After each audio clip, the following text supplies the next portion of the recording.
the meaning of shalom, or actually could be the true meaning of shalom. This is something that I discovered at one point. I was doing some research, wanted to know a bit more about where that came from, and I came on this article that was written by Doug Hershey, and found it very interesting. In fact, I mean, I contacted Doug, asked him if he gave me permission to post it on our website and to translate it, and he did. So it's in French. It's not yet in English. You let me know if you think that it should be on our website under the maybe a word study, something like this. We already have one called Abracadabra, so maybe that could be a good thing to be there. Doug lives in Israel. He's a historian, and he's also a storyteller. He has written a best-selling book called Israel Rising. He also is the founder of Ezra Adventures, which is a travel and education company specializing in exclusive, customized small group travel throughout Israel and the Middle East. So let's look at what he has to say in terms of the meaning of shalom. So many of us are familiar with the Hebrew word shalom. In fact, we use it quite often among ourselves. It means peace in English. But beyond that simple definition, what is shalom's true meaning? The common Western definition of peace is the absence of conflict or war. But in Hebrew, it means so much more, according to him. So let's look at what his definition of shalom is in Hebrew. The root word for shalom is shalom. It spells S-H-A-L-A-M. One of the first uses of the word shalom in the Torah is in Exodus 21 and 22. In these two chapters, it is used 14 times. We should be familiar with these two. In fact, I mean, we in our eighth commandment, and we mentioned these two chapters. Moses is giving instructions in those chapters to the people about what to do when someone causes material loss, or in the case of theft of property. When that loss or injury occurs, the owner is considered lacking or not complete. So the one responsible was to make things right. As I said, we covered this in the eighth commandment, on our paper of the Eighth Commandment, where we discuss personal injuries and protection of property. So in the translation of Exodus 21:22, shalom is translated as make it good, or shall surely pay, or make full restitution, or to restore. The ancient Hebrew meaning of shalom was to make something whole, not just regarding practical restoration of things that were lost or stolen, but with an overall sense of fullness or completeness in mind, body, and estate. So as we can see, it's more, it goes far beyond the just, let's say, returning the object that was stolen or something like this, because you may have affected that person in his mind, in his body, and in his estate as well. So let's look at wholeness and well-being. This meaning of wholeness carries over into the word shalom in Genesis 43, verse 27 and 28. Joseph, still unrecognized by his brothers, is asking about their health and his father's health. Let's read Genesis chapter 43, verse 27 and 28, and this is from the New King James Version. Then Joseph said, then he asked them about their well-being and said, is your father well? the old man of whom you spoke? Is he still alive? And they answered, Your servant, our father, is in good health. He is still alive. Now, in Hebrew, the word translated as well-being and well and in good health that I've just read is all one word, is shalom. So if I was to read it again, it would say, then he asked them about their shalom and said, Is your father shalom? The old man of whom you spoke, is he still alive? And they answered, Your servant, our father, is shalom. He is still alive. I find it interesting. Is shalom also Arabic? In Arabic, the word for peace is salam, S-A-L-A-M. Sounds very familiar, yet refers to the hope of world peace and the end of war. However, like many original Hebrew definitions, shalom goes straight to the earth, to the heart, I'm sorry. So we can see that shalom goes further than just salam in Arabic. So the true biblical shalom means an inward sense of completeness or wholeness, although it can describe the absence of war. A majority of biblical references refer to an inner completeness and tranquility. So how do we use the word shalom? In Israel today, when you greet someone or say goodbye, you say shalom. You are literally saying, may you be full of well-being, or may health and prosperity be upon you. In a way, it's a blessing for coming and going, in any time frame, in any situation. This was exactly how the Apostle Paul, a Jewish rabbi, ended his second letter to the Thessalonian, I'm sorry. Let's read the second letter to Thessalonian, chapter 3, verse 16. Now may the Lord of peace, or shalom, may the Lord of shalom himself give you peace, or give you shalom at all times and in every way. The Lord be with you all, with all of you. As he was wrapping up his letter, he was teaching the Hebrew understanding of peace, and he was introducing it to a culture that was just getting to know the Lord. In modern Hebrew, another common greeting is Ma Shlomka. I will spell that. It's M-A, first word. And the second word is Shlomka, S-H-L-O-M-K-H-A,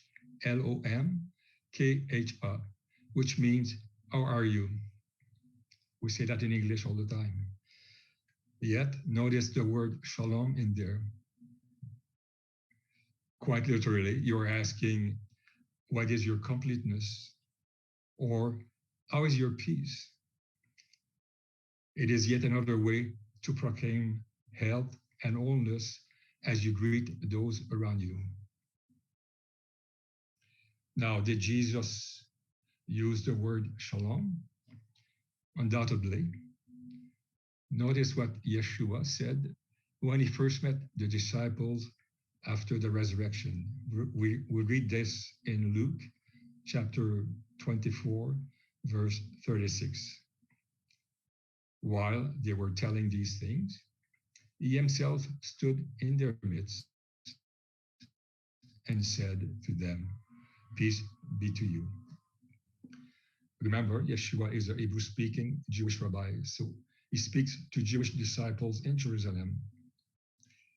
He probably would have smiled at his stunned friends and said in Hebrew, remember, he was just resurrected. He said to them, Shalom Lechem. It's spelled L-A-H-T-H-E-M. Peace to you. Shalom Lechem. It is not uncommon to hear this greeting in the streets of Israel even today. In fact, it is the most common greeting exchange between Hebrew speakers. And even 2,000 years ago, the disciples might have heard it as, How are you guys? Or you need some inner peace?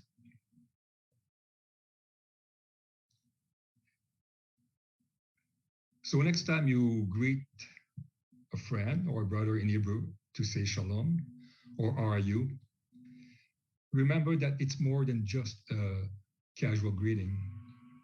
You're speaking a blessing and wish well-being on others. I know for my part, now when I say shalom, I I say it with a different understanding than when I first started to use the word. Let's look now at another expression that we use often. It's Shabbat Shalom. Let's examine its meaning. So a similar greeting that you would hear at the end of every week in Jewish communities around the world is Shabbat Shalom. Now, with a better understanding of Shalom, it's a beautiful revelation when we combine it with the meaning of Shabbat. By doing so, it can bring new life to one of the 10 commandments to honor the Sabbath. The Hebrew word Shabbat comes from the Hebrew word lishbot. It spells Lishbot, which means to stop, and the Hebrew word lashevet, it spells Lashevet, which means to sit. So don't you think that it's quite appropriate? Our lives are on the move, especially today. There are always places to go and things to do. When we continue to live on a non-stop lifestyle, things become stressful, priorities begin to shift, and our focus on God can easily fade. The Lord knew that we would need to stop and to sit on a weekly basis, not for His sake, but for ours. So this is what we do today on this Sabbath day. We stop and we sit. For those of us who like to get things done, this is a challenging decision. I can remember, I can think about Jerry, who has a business to run and employees. It could be a very challenging thing to do. If we are honest, it's often not a decision of taking a day off, but a decision to trust Jehovah our Father. Do we trust that Jehovah is able to do for us in 6 days what would take us 7 days to complete? Do we trust Him enough to help us prioritize our lives and live the best life He designed for us? When we try to do everything by ourselves, we are really struggling with trust issues. We often just work harder, trying to make whole the thing in our lives that we have lost or that we are afraid to lose. In the long run, this rarely works. Enter the word shalom. So it's a question of trust. I mean, this is what the Sabbath is all about. What if one day a week we focus on not just a day of rest, but a day of getting our wholeness restored? What if weekly we could completely refill our life tank in our bodies, hearts, and minds? That is what true shalom does if we allow it. When our peace is full and overflowing, we are able to trust Him to restore what may have been lost last week. We can confidently move forward in hope that we will have all that we need in the week ahead. That is what Shabbat is for. Shabbat is for Shalom. Shabbat Shalom.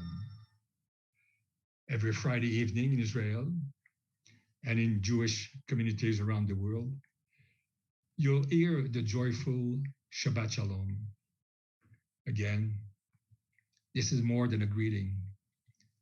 Its intent is a hope to encourage others to enter the weekly time of restoration and of making things whole that was appointed by God our Father.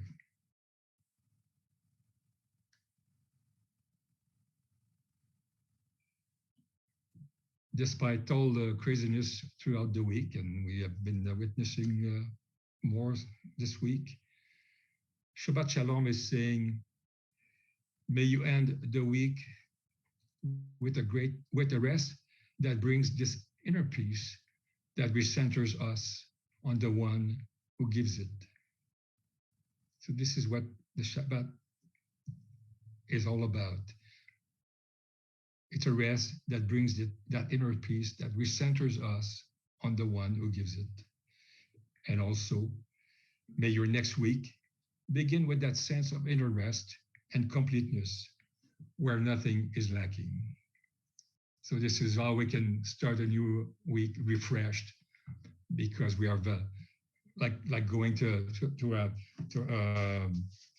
gas station. I mean, where we filled up our inner being with peace and everything that was spent during the past week. At its very core, that is what Shabbat is about. While the modern understanding of peace is looking for a break from life's turmoil, a biblical peace addresses our hearts. If this is the way we understand biblical peace, then suddenly many verses take on a whole new meaning. Let's look at shalom, the meaning of shalom in the Bible.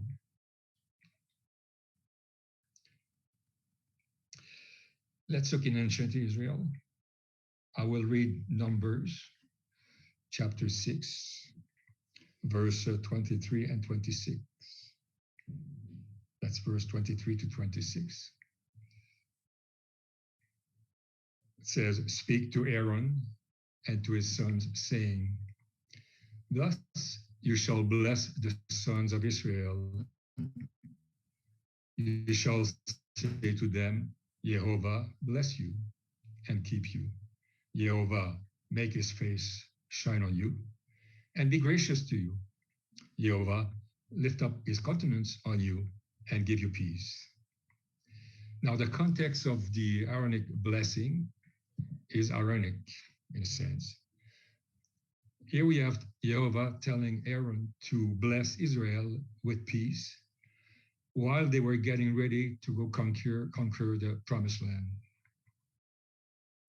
If peace means the absence of war, then that doesn't make sense, since they would soon be destroying cities. What Doug says here is that God was referring to an inner peace and completeness brought on by sharing in his countenance and his protection. That was the blessing that Israel needed. So they were going to war, but they were going to war with our Father and his protection, with his blessing in a sense. So is it possible to have peace in battle?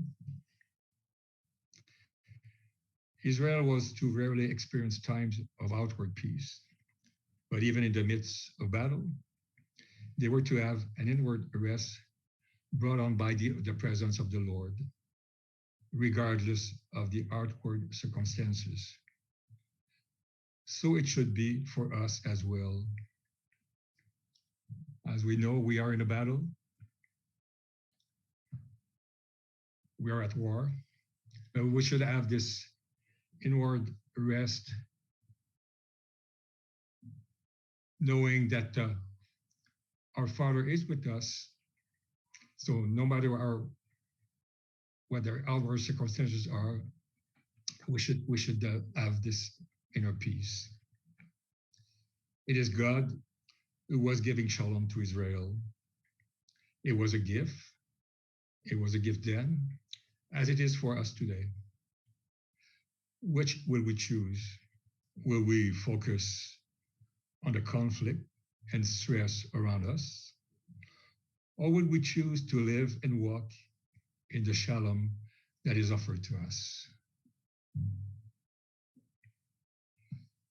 We are able to be at full peace in our hearts, even while dealing with the seemingly messy chaos of life events around us, surrounding us.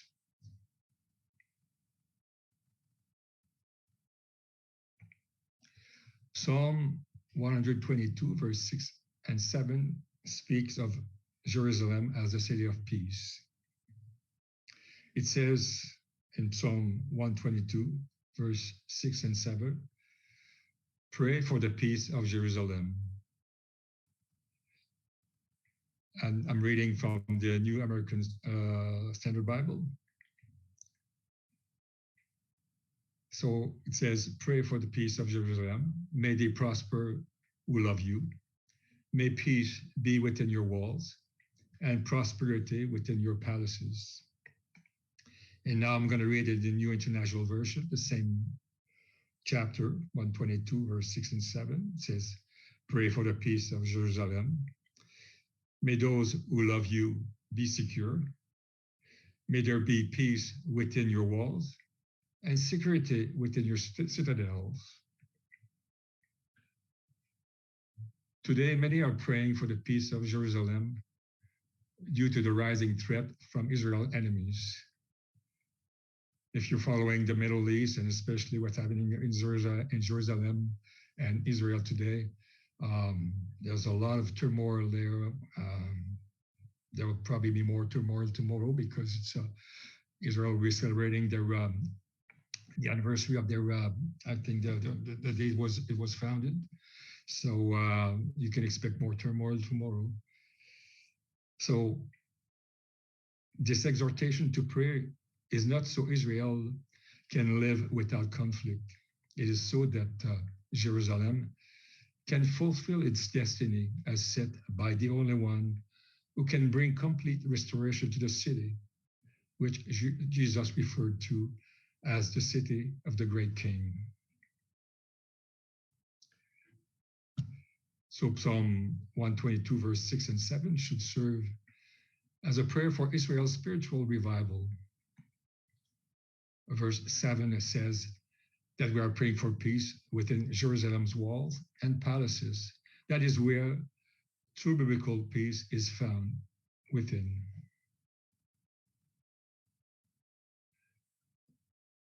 So if you pray for Jerusalem, pray for the fullness and restoration of Jerusalem for all the things that have been taken from her.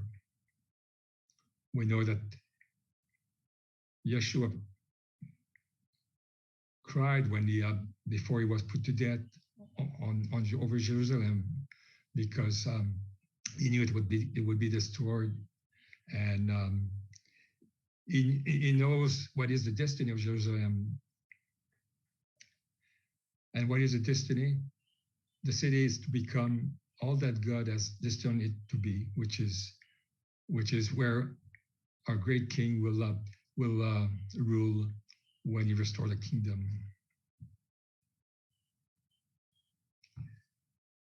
So our prayer is that there may be such wholeness and safety found in our palaces that it overflows to others. And most importantly, we pray for that the Prince of Peace to come and reign in his city of peace.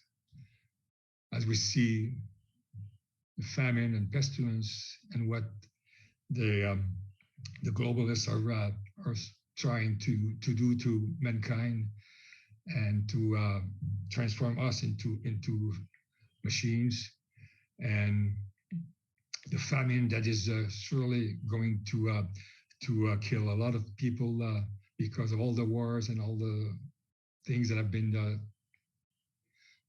disturbed.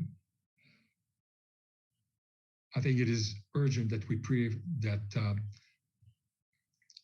our Father's kingdom is restored and Yeshua comes back to bring peace to this troubled planet. As prophesied in Isaiah chapter 9, verse 6, this Prince of Peace, or this child born to us, could be referred to as the Prince of Inner Fullness, as we have just examined. Peace means inner fullness. So he is the Prince of Inner Fullness. And he is the only one who can give this type of internal peace and rest. The city of peace will be holy. It spells WHOLLY, or holy, complete, when the Prince of Peace establishes his kingdom. From this perspective, when we are praying Psalm 122 for the peace of Jerusalem, we are praying for more than an outward establishment of safety and security. We are praying for the return of Israel, the Messiah, the Prince of Peace, to establish his throne in Jerusalem. Peace on earth. We're all familiar with the birth of Yeshua. We know that angels appeared to shepherds in Bethlehem, bringing good news of great joy, which shall be to all people. We read this in Luke chapter 2, verse 10. After instructions on how to find the baby, many more angels appear proclaiming the following statement. And I'll read it in the New King James Version. It's in Luke chapter 2, verse 14. It says, "Glory to God in the highest, and on earth peace, goodwill toward man." We know that angels are messengers of Jehovah. They know his presence and what his character is like. They continually dwell in the presence of the fullness of his Shalom. Yet, the event of Jesus being born on earth simply blew them away. How come? With their understanding of who Jehovah is and of his love and peace that are his character, they could have said it like this: "Glory to Jehovah in the most high place. No one is more loving and generous than the one who personified pure peace among sinful men." What an earth-shaking plan. The fullness of peace is now physically on earth as a loving gift to all men whom he favors. Remember what Jesus said when Philip asked him in John chapter 14, verse 9, "Show us the Father." What was Jesus' answer? "Anyone who has seen me has seen the Father." So this is what Jesus personified, the fullness of the peace of Jehovah in human form among sinful men. The angels were not saying, "Oh, okay, Jesus has come, so you can now stop fighting." That wasn't the peace dimension. It was their sheer amazement that the one whom they praise placed himself in the embodiment of perfect peace on earth. He did it as a gift. So this is why they said, "Glory to Jehovah in the highest place." Now, what did Jesus say about peace? Let's read Matthew chapter 5, verse 9. Jesus says, "Blessed are the peacemaker, for they shall be called sons of God." In this verse, Jesus is not referring to mediators or political negotiators, but to those who carry an inward sense of the fullness and safety that is only available through sonship with God. The meaning of shalom is connection to God. In the biblical Hebrew understanding of shalom, there is a point at which you have so much shalom that it spills out from you and is repaid or rendered to others. And so, as you make others peaceful and inwardly complete, that makes you a peacemaker. Jesus said these peacemakers will be called sons of God.